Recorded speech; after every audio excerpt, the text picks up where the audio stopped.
Hello, everyone. Live video is starting. Ooh, it's a little glitchy. Hopefully, once we get rolling, it won't be as glitchy. Okay, is this a little better? Maybe. We'll see. All right, all right. How is this? All right, well, we're looking a little glitchy here, so hopefully it's not too bad. But on my end, I look pretty glitchy, so I apologize for that. However, it's Monday. Happy Mindfulness Monday, y'all. It is cold in Minnesota. And I know many of us are just so ready for some heat, some warmth, for the transition of the seasons. Here's the way that I look at it: winter seems to be dragging itself out. Perhaps spring will also drag itself out. Like maybe we'll have more time with 60 degrees, 70 degrees, those really nice temperatures that California gets all the time. Well, maybe we'll have that in June, because sometimes in Minnesota, for those of you who aren't from here, what will happen is it's like winter and then it's like zoop, summer. And we don't get that nice in between.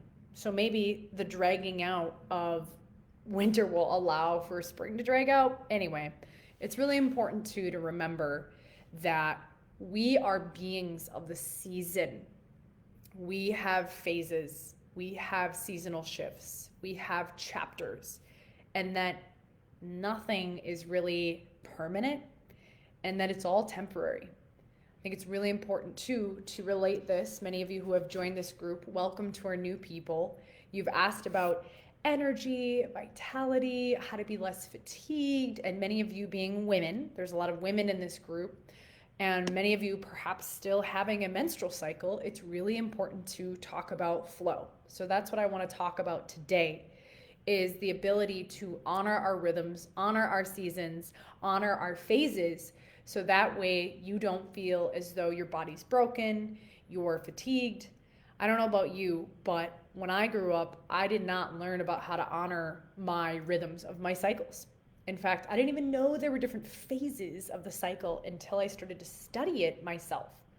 All I knew was that during the month I would feel fine, and then I'd get my period and I would think my body was broken and I'd call it stupid, and I just didn't have healthy language and internal dialogue with my body. And a lot of that is my opinion. What I've seen in myself and my clients is from the culture. We, as a female who has a menstrual cycle, it's very easy to be like, well, just deal with it and suck it up, show up, to pop some Midol and keep working, keep grinding.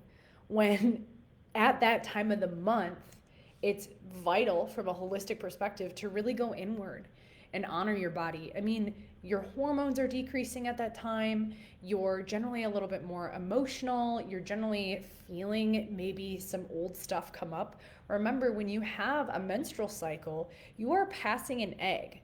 Now, for those of us who are on birth control, this looks very different. However, your body still tries to regulate its own hormones. We'll get into that later. I'm going to do a lot of lives for the next couple weeks about how to honor your menstrual cycle and just different nuances that many of us don't learn growing up. And there can be a lot of misperceptions in the culture as far as honoring our rhythms and our flow. So when you're menstruating, for example, that time of the month, it's common to feel a little bit more inward, to feel like your energy is lower because your hormones are lower naturally. Now, during ovulation, for example, that's when your hormones are generally the highest. So you have more estrogen, more progesterone, so you generally have more energy, you're more outward. When you're menstruating, it's not totally opposite, but it can feel like a very different experience. So rather than calling yourself stupid or thinking your body's dumb, my question that I always ask my clients is, how can you lean into this phase of your cycle and get the wisdom and the gift from it at a deeper level? When you allow your body to do that and you actually rest, you may feel like you want to sleep more. One of my go-to things is to do an Epsom salt bath that just feels really nice and rejuvenating on my body. I'm doing less intense workouts. I'm probably doing more yoga, going on gentle walks. I generally feel a little bit more in my body. Like I can feel my joints are different. I can feel maybe more tension because, again, your hormones are very different. Think of the phases of the moon, okay? The full moon is cool and it serves, and the new moon also serves, and it changes the energy of the tides in the ocean. So to think that our cycle would not influence our emotions, to me, is playing ignorant.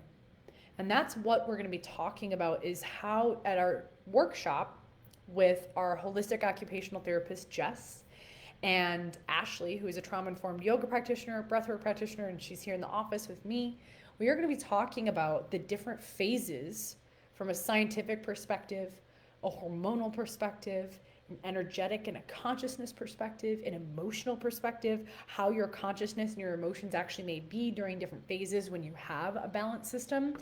And if you feel dysregulated, how to come into balance and really own that time of the month, or any other time of the month, really, how to really feel into that and let it serve you rather than stop you from living your life. Now, something that I have tried, just to leave you with a little strategy tip 101, because our workshop isn't until June. If you're curious, I put the link in here. But one of the things I try to do as a business owner is, if I know if I'm tracking my cycle, which I use the Flow app, and I can show you on here really quickly as we wrap this up. It's called Flow, and it looks like a little pink, you see that feather? It's free. When I click on it, you can see my period is in 1 day. What's really great is you can come in here and you can click this and you can log your emotions, you can log your sex drive, your symptoms, what your actual body is doing. And it's really, really nice to take some notes. Were you traveling? Did you drink alcohol? And over time, you can start to see, how do your lifestyle factors impact your flow? Does it help it or does it hinder it? So I digress. We're going to be going into all the different phases and approaching it from a lot of different perspectives as a collective. You're going to be receiving gifts. We're going to have lunch. It's going to be a great day. That's Saturday, June 25th.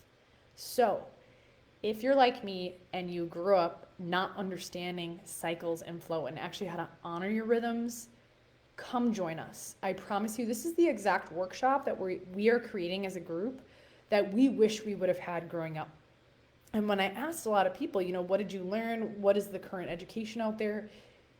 From the feedback I got, it still seems like there's a lot of gaps. So we're here to fill those gaps and to really empower you in all phases of your cycle. So click the link, check it out, it's in this video. And if you have any questions, you can comment below. I'm going to be going more into this into the future videos on Mindfulness Monday. I just figured I'd pop in here and start the conversation.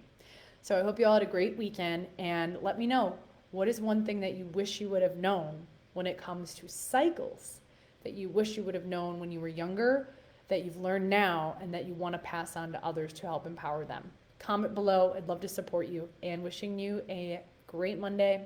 Peace, love, and keep inspiring. Cheers.